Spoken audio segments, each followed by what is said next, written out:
chapter that deals with the science of climate. We've tried to make it very accessible, very readable. I'm not going to talk about that, but I will talk about the bottom line.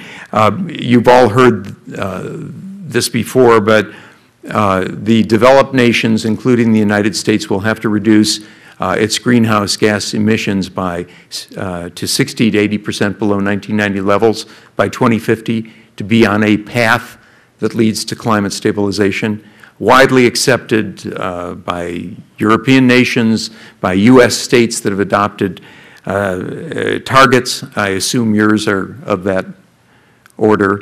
Anyway, so that means that by 2020, we've got to reduce greenhouse gas emissions to something like 15 to 30% below 1990 levels, and we've got to start pretty soon to get there. So now we're on the subject of urban development, and the way we picture in the book this challenge is in terms of a three-legged stool. And vehicles, basically fuel economy, are one leg, and a second leg is the carbon content of fuels, biofuels having ultimately, in a life cycle sense, a lower carbon content, plug-in hybrids having even lower carbon content, assuming that the electricity that they use wasn't generated from coal-fired power plants. Anyway, the two legs have to do with technology. The third leg is the amount of driving we do, and the metaphor we use in the book is that a stool cannot stand on two legs alone. It needs three legs, and I'm going to try and convince you of that with a couple of graphics. The first shows the effect of the energy bill that passed late last year and was signed into law by President Bush. And it shows the effect of the new CAFE standards, corporate average fuel economy standards. That's the green line. And fuel economy is going up as a result of the 35 mile per gallon 2020 standard, going up through 2030 as vehicles are replaced and the fleet turns over. The fuel content, the carbon content of fuels will go down. And we estimated in the book about 10%. You put those two together and you get the blue line. The blue line that says CO2, and notice it's below the current 2005 CO2 level, and it's getting close to where we need to be. CO2 target of 33% below 1990 by 2030. So all that's good news. Only thing is we left out one small fact, and that is that VMT is increasing. Vehicle miles traveled is increasing. So if you take the growth of VMT from the Energy Information Administration's official forecast and you add that to the curve, what you find is that the growth of VMT will completely neutralize the improvements in fuel economy and fuel content that are a result of the energy bill. In other words, one will offset the other entirely. So in 2030, we'll be producing as much CO2 from light-duty vehicles as we are today, rather than being well below the 1990 level where we need to be. And by the way, it doesn't matter if I assume that in 2020 or probably in the next few years, Congress will adopt a higher CAFE standard. We still can't get there. We've got to reduce the amount of driving we do. Okay, so Chapter 4 talks about just that. How much can we reduce the amount of driving we do with, with compact development rather than continued sprawl? That's the subject of Chapter 4. And I'm going to give you, because I think you're more interested in policy, I'm going to give you a lot less of Chapter 4 than I usually do. But I will give you a couple of snippets out of that chapter. We look at what are called aggregate travel studies, where people living in different cities or metropolitan areas, their travel patterns are compared, and that's one of 4 literatures that is reviewed and summarized in Chapter 4. And when you do that, you find that metropolitan areas of the United States differ from one another dramatically, both in their development patterns and the amount of VMT, vehicle miles traveled, they generate per person. So what you've got here are 2 extremes. One is Portland, and you can see the urban footprint of Portland is very well defined.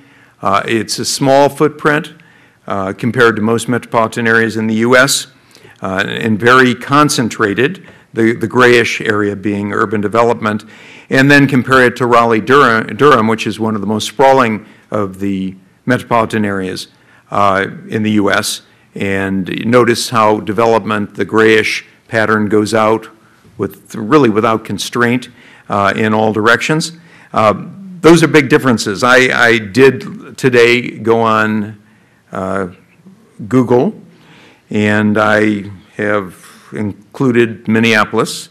And you can see that Minneapolis has more pattern to its development, probably, and certainly more concentrated in the center, where the A is Minneapolis itself, Minneapolis-St. Paul, that grayish area in the middle, than Raleigh-Durham had, but nothing like Portland. Nothing at all like Portland. So metropolitan areas do differ. And by the way, if I did this with Atlanta and Boston, you would see fairly dramatic differences. Metropolitan areas differ, and I'm going to talk about the importance of those differences in just a second. But let me give you a few statistics before I do that. We created for the Environmental Protection Agency back in 2000, 2001, 2002, measures of urban sprawl for metropolitan areas and counties in the U.S., and they've been used now by ourselves and others in a lot of research. And when we did this, we included all the major metropolitan areas in the U.S., 83 of them, and we created an index that has a mean value, an average value of 100. So 100 is average, anything above 100 is less sprawling, anything below 100 is more sprawling than average. And if you, and we had a density factor, which was a combination of 7 or 8 variables related to density of development. And if you do that and you plot all the metropolitan areas, you find that Portland is a little denser than average. It's not a very dense metropolitan area, but it's a little more than average because it's a little over 100. And Minneapolis-St. Paul is a little less than average, a little lower density. And Raleigh-Durham is a standard deviation lower than average, okay? We created a factor that represents the mix of land uses. For those of you who aren't planners, planners worry a lot about mixing land uses now, trying to get mixed-use development, and where shops are close to homes, or close to schools, or close to workplaces, that sort of thing. We created an index for mixed use, and Portland's a little better than average. Again, Minneapolis-St. Paul, a little less good in terms of its land use mix, whether shops are within a block or people's homes, that sort of thing. And the Raleigh-Durham is the worst of all the metropolitan areas.